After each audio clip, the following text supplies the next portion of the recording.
Bullying and changing culture useful tools. Videos about various subjects. I'm going to do one now about bullying. Bullying is an interesting concept. It has a lot to do with how you're raised, your culture. There are cultures that don't really bully.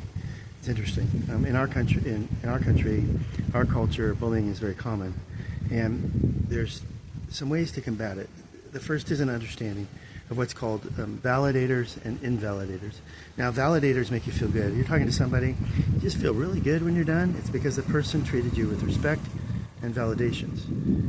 You talk to somebody and they're just annoying, they grate on your nerves, they keep you from having, you have to be really patient.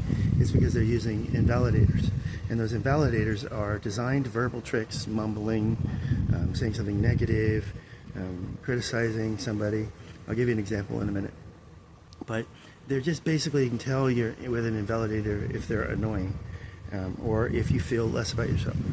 Now, the main powerful thing about this subject is when you recognize they're using an invalidator to, there are ways to combat them, but to recognize it. Once you recognize it, it cannot affect you. This concept is very much on a subconscious level. And a lot of these invalidators, some of the ones that do it on purpose are because they're evil, but the ones that do it subconsciously are because they learned it from their family, their mother, their father, or whatever. So the first thing to say is, once you recognize it, you're halfway there. Now, somebody like a mumbler, like blah, blah, blah, you just say, "I'm sorry, what'd you say?" Now, somebody who says something negative, you say, "I'm sorry, what'd you say?" I'll give you an example. There's an HR woman, and she was by far the highest skilled expert in HR. And so somebody said to her, "Well, I thought you're an expert in HR." And two, it's not what they were suggesting wasn't going to work, and there were reasons. And three, she was letting the pattern go out until she started explaining why real HR didn't do it that way. So that's an invalidator. "Well, I thought you were an expert." Well, she was an expert. So that's kind of like that, identifying that as an invalidator helped combat it. Now, a mumbler, you can say, "What did you say?" Somebody who says something negative, say, "Do you really feel that way? Let me understand." Now, here's another key, and this is a really good one. Let me understand what you're saying. Then repeat back what they're saying. Because if they're using them subconsciously, they won't repeat it. Or if they understand how bitter and angry that is, they won't repeat it. Now, everybody in their job, I can tell you this in HR, everybody in their job has a place they can improve. Everybody. There are people that are really good at their jobs, really good at their specific category of their jobs. So if they're using something to make you feel inferior, it's because they do it either subconsciously or they do it as an evil act, as something that should be terminated. Because what it is it's trying to manipulate you through a subconscious means. That honest person would say to a subordinate, "Hey, this was a problem, you did it, let's talk about it, we'll document it or whatever, but let's change it." Nobody should want turnover these days. There's a huge long thing about turnover. Nobody wants it. And really good CEOs and managers don't want it. They want to keep the people they have because they put money into these people. And people with common sense would know that. So they don't want to lose people.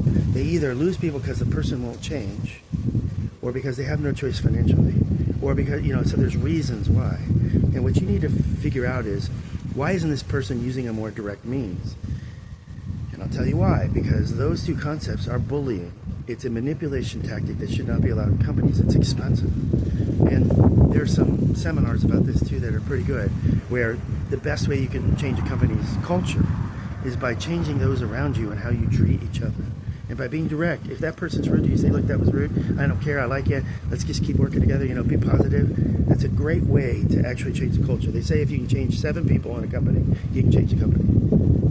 I'll give you an example of that. I was in a department where it was really negative and horrible when changes happened, and they became teamwork together. There was such a teamwork that 400 other people in the company sitting there wanted to join that team and asked the operations officer, the operations manager, if they could join them or be on the list to join this team, because they were a team. They got together, they treated each other with respect, they helped each other out, they covered each other's problems, and they had a very good communication. So it's a pretty good example of where that team became known in the whole state. The state government acknowledged how great this team was. Now, there's another one where the state acknowledged how good this team was. It was used half the people to get 10 times more done. In fact, there were some things during the pandemic that they got done, nobody else got done.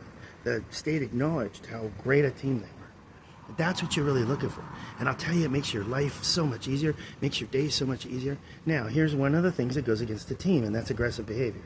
There are people who think they can go up in the world, go up in a job or go up in a career by being aggressive. Now, aggressive is not smart. Blunt is smart. Just outwardly saying it is smart. But aggressive is not smart.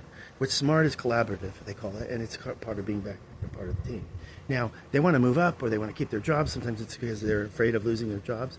But the best flow here is to understand that you're a valuable player in this company, you're a valuable employee, and that you need to just relax and focus on getting this done in a collaborative way, in the best way possible.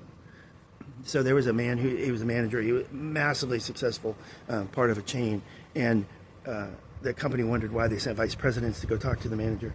And the real key to what he did was he treated everybody with respect. That was one. And two, he cross-trained everything. And the vice president's standing there, and he said, well, he was teaching an employee something, and it wasn't her job. It was actually part of his. And so he's teaching her, and she had a question. She came back in front of him. She didn't know who they were. And she said, he answered her and said, okay, this is how you do it.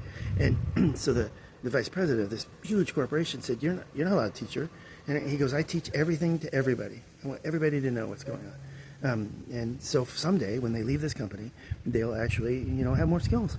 And he goes, you can't say that. Well, his boss said, yes, he can, and that's why he's successful. That's why you flew here from a major city, is because that's what he did. He cost chains. He treats everybody with respect. He has no turnover, and everybody comes to work happy.